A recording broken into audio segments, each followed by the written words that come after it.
Hello everyone, আসসালামু আলাইকুম। আমার চ্যানেল থেকে আপনাদের জন্য অনেক অনেক শুভেচ্ছা রইল। আশা করি সকলেই ভালো আছেন, আমিও ভালো আছি। আজকে আপনাদের জন্য নিয়ে আসলাম ছোট একটা ব্লগ ভিডিও, সবাই দেখতে থাকুন। অনেকদিন যাবৎ বাইকের সেনপিনিয়ামটা ডিস্টার্ব করতেছে, তাই একটা সেনপিনিয়াম নিয়ে নিলাম নতুন। তারপরে আমার মোবাইল রাখার জন্য একটা স্ট্যান্ড নিলাম বাইকে। তারপর আরেকটা ব্যাগ রাখার জন্য বাইকে একটা স্ট্যান্ড নিলাম। আমার বাইকের সেফটির জন্য একটা তালা নিলাম, কারণ বলা যায় না কে কখন নিয়ে যায়, বাইকতে চোরের তো অভাব নেই। এবং কি একটা ছোটো মাঠগার্ড নিলাম, বাইকের ইঞ্জিনের দিকে যেন ময়লা না যায়। আর একটা আমার অনেকদিন যাবত আমার বাইকের গ্লাসের সুইচ নেই, ওই সুইচটা নিয়ে নিলাম। এবং কি আপনাদেরকে দেখাবো দোকানে কয়েক ধরনের মাল আছে এবং প্রত্যেকটি বাইকের মাল পাবেন এই দোকানে। চৌমোহনী, নোয়াখালী, মামুন অটো। মামুন ভাই খুব ভালো লোক, ওনার দোকানে ভালো ভালো মাল পাবেন। এবং কি আপনাদেরকে আমি ফুল ভিডিওটা দেখাতে পারিনি, বৃষ্টির জন্য আমি ভিডিওটা অফ রাখছিলাম। এই যে দেখেন আমার বাইক ভিজে খুব সুন্দর হয়ে গেছে বৃষ্টিতে ভিজে।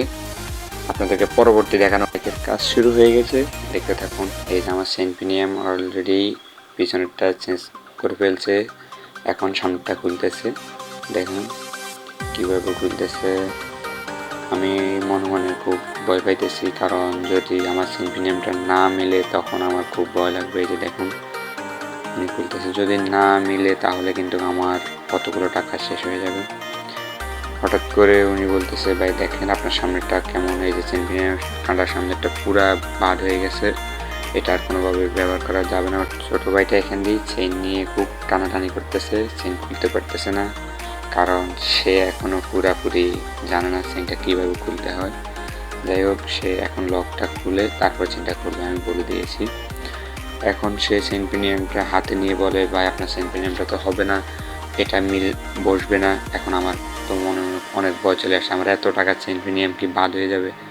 পরবর্তী আমি আমার যে বড় মামার কাছে কাজটা করে ওই মামাকে ডাকলাম, মামা দেখেন কেন সেনপিনিয়ামটা হবে না। মামা আসি দেখে বললো কেন হবে না, সেনপিনিয়ামটা হবে। তখন যায় আমার বুকটা ঠান্ডা হয়েছে, কিন্তু কি আর আগে আমার বুকের ভিতরে এমন আমার হার্টবিটটা এমন হয়ে গেছে, কারণ আমার এত শখের বাইক যদি এখনও যদি নষ্ট হয়ে যায় কেমনি কী হবে। এত টাকা খরচ করে জিনিসটা এনেছি, দেখেন ভিতর থেকে কত ময়লা বের হয়েছে।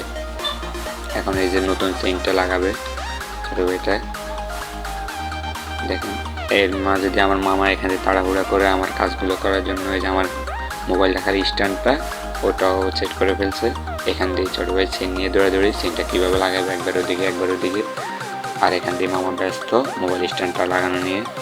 যাই হোক, মোটামুটি আমার গাড়ির অনেক কাজগুলো কমপ্লিট হয়ে আসছে।